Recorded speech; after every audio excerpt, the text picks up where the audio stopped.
dirait qu'il va arriver.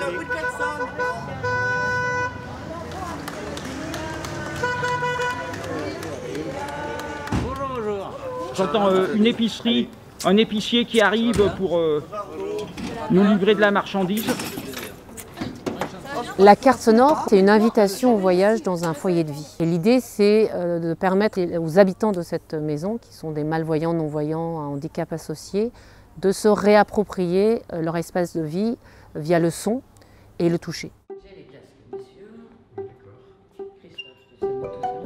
C'est en fait une déambulation dans la maison et son parc via des capteurs qui déclenchent un audio-guide dans lequel on peut entendre 170 histoires racontées par les résidents.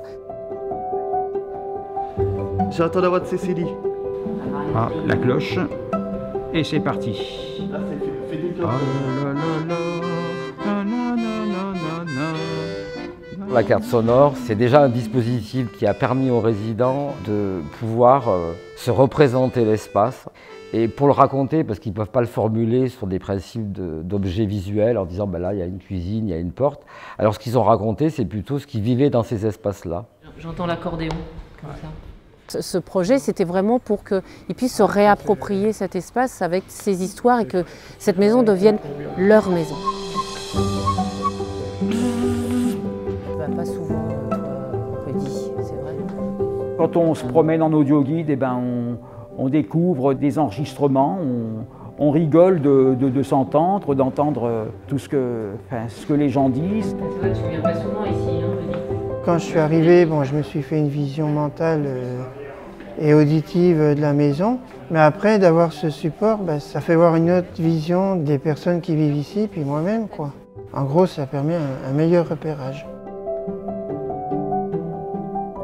Initialement, le projet, c'était quand même de permettre aux gens d'avoir une espèce de GPS qui leur permettait de se déplacer dans la maison. Et ça, c'était très intéressant, puisque ça les rendait autonomes dans leurs déplacements et donc ils n'avaient pas besoin d'un professionnel qui serve d'appui ou de canne. La technologie numérique est de fait une aide vers l'autonomie.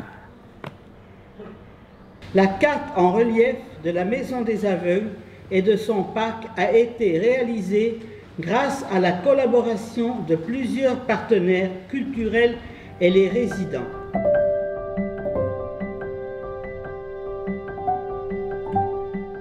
Avec la maquette, je me représente mieux comment est faite la maison.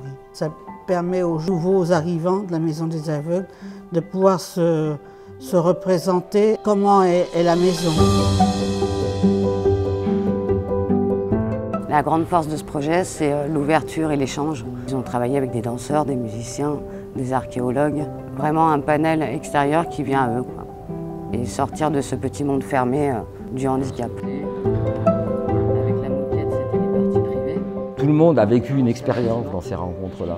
Le premier effet de cette inclusion a été justement celui de pouvoir dire voilà où je vis, voilà comment je suis installé, voilà comment j'appréhende mon environnement. Et tout le monde, à partir de ces expériences-là, s'est représenté la question de l'handicap tout à fait autrement, quoi.